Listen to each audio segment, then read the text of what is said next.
Ever get that feeling like where you're looking at plane tickets, especially around the holidays, and you're like, are they kidding me with these prices? Yeah, it's like they think we have money trees back here.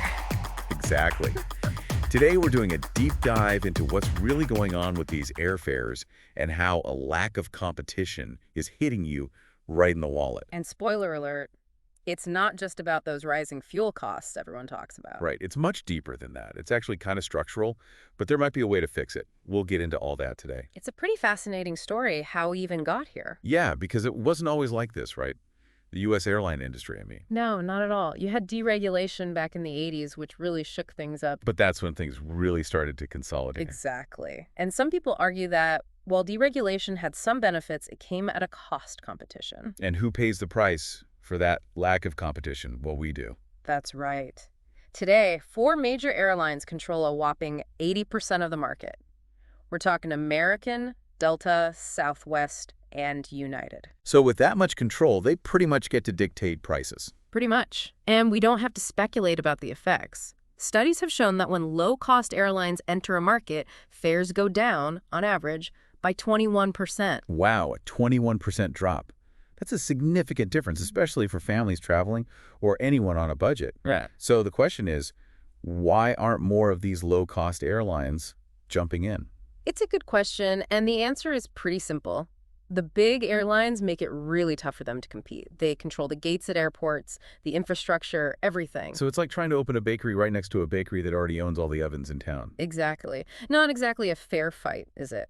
And it's a shame because if those low-cost carriers had easier access, we'd likely see much more competitive prices. It makes you wonder if other countries do things differently. They do. Over in Europe, for instance, a lot of airports use a system called common usage. Common usage. Yeah, it basically means airlines share the gates and facilities. Everyone gets a more level playing field. That makes so much more sense. Does that help keep prices down in Europe? It does. It leads to more competition, which, as we've seen, is the key to fairer prices.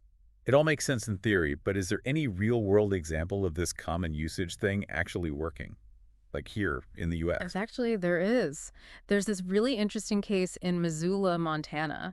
They implemented a common use system when they expanded their airport. And what happened?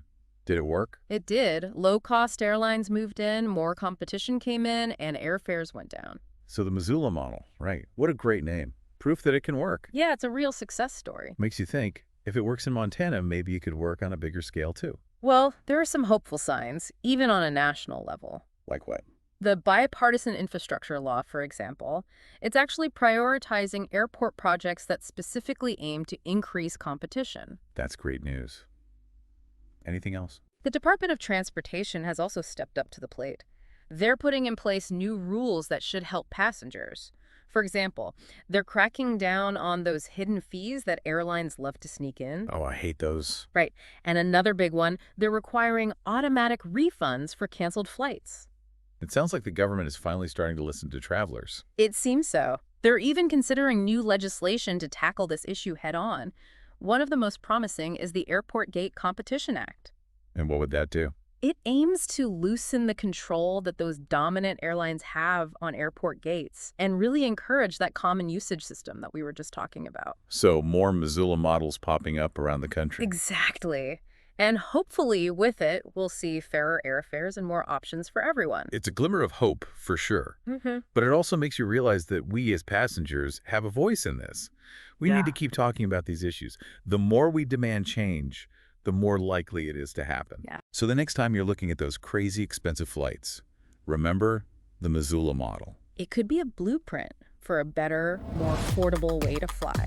We hope this deep dive gave you some things to think about, and who knows, maybe even inspired you to do a little digging of your own. Because when it comes to airfares, knowledge is power.